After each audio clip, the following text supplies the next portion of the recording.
Good day everyone, I am Melky Franz Lisondra and my partner is Charles Mesa. We are the presenter of Policing System of China.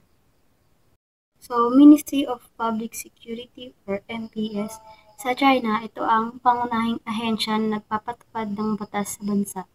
It is the main police authority that oversees public order and safety.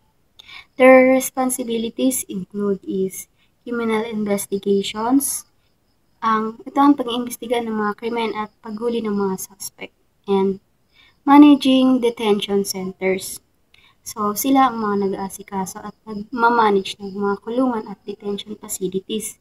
And nandito rin ang counter-terrorism, counter-narcotics, transport security.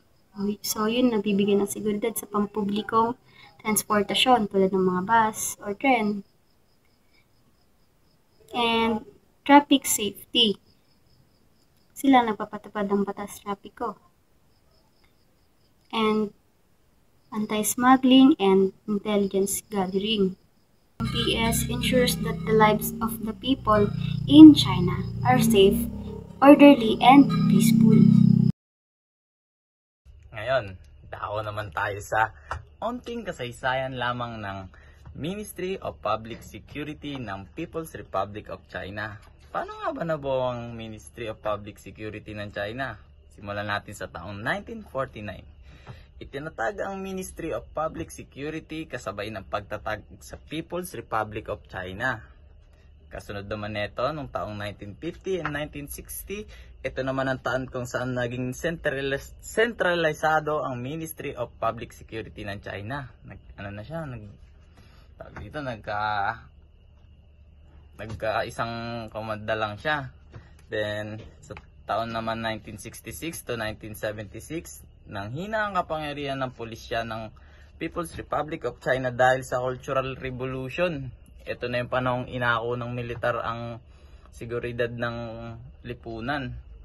At pagdating naman sa taong 1978, itinatag ulit to at mas pinatibay laban sa krimen at karahasan sa lipunan. Muling itinatag ang People's Republic of China. At sa taong 1990 to 2000, pinalawak ang tungkulin ng pulisya at mas pinalakas pa. Dinagdagan ang responsibilidad ng pulisya. Hindi lamang sa krimen siya naka-assign.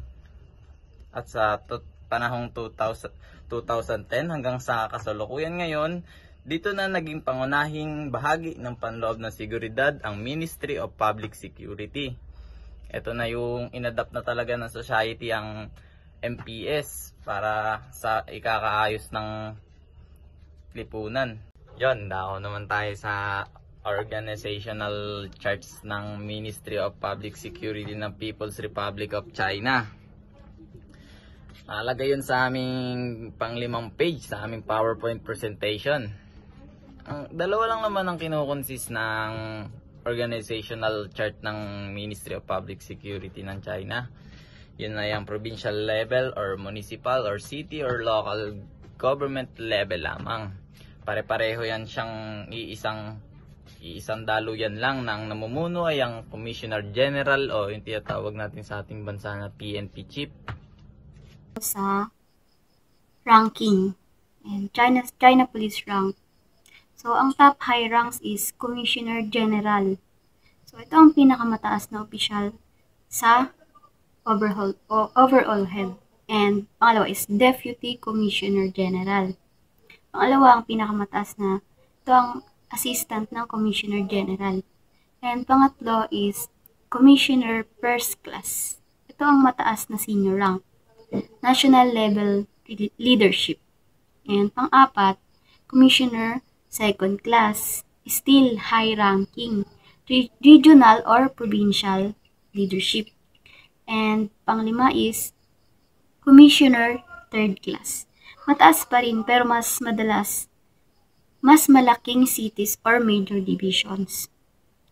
So, ito ang pinaka-upper leadership ng police sa China.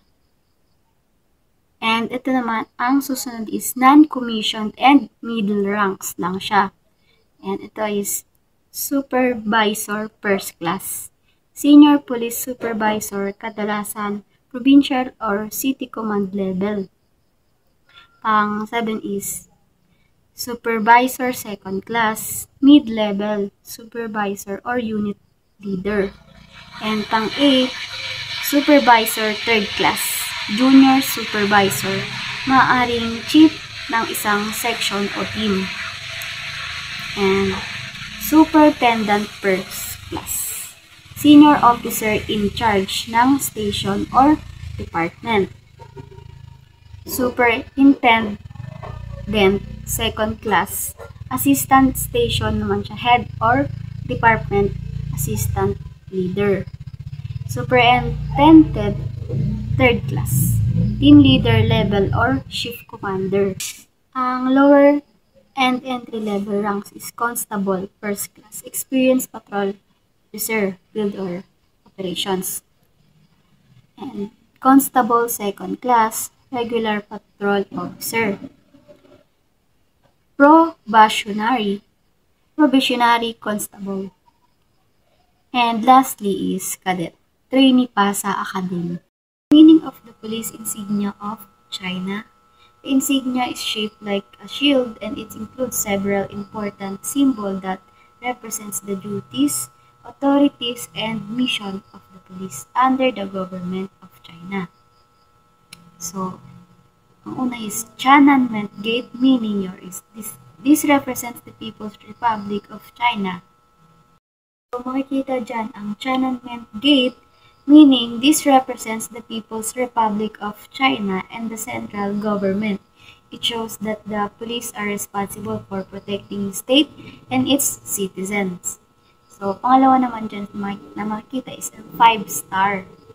So, ang meaning nito is the design is taken from the national flag of China.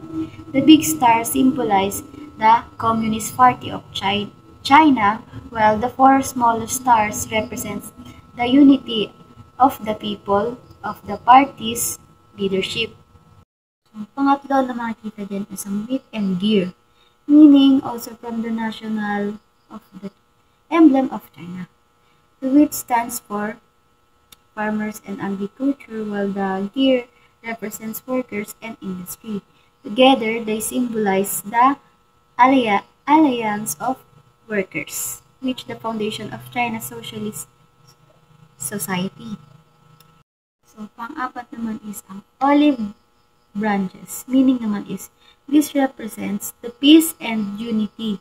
They remind everyone that the duty of police is not only to enforce the law but also to maintain peace and social harmony. Yon, dako naman tayo sa mga ibang ahensya sa pamahalaan ng China. Unahin na natin tong Ministry of State Security. Ano nga ba trabaho nito? Ang trabaho nito ay pagpigil sa pag-iispiya sa bansa ng mga kalabang bansa. Kabaliktaran din nito yung pangalawa niyang trabaho. Pangalawang trabaho naman nito ay pangangalap ng impormasyon sa ibang bansa na kalaban na bansa. At pangalawang ahensya naman ang Ministry of Justice. Ano ba trabaho nito? Simple lang. Pangangasiwa ng bilangguan, tsaka judicial power, pagbibigay ng hustisya. At pangatlo naman ang People's Armed Police. Ano ba ang trabaho nito? Ang trabaho ng People's Armed Police, pagtugon sa terorismo laban sa terorismo na nagnanais sakupin ang bansang China.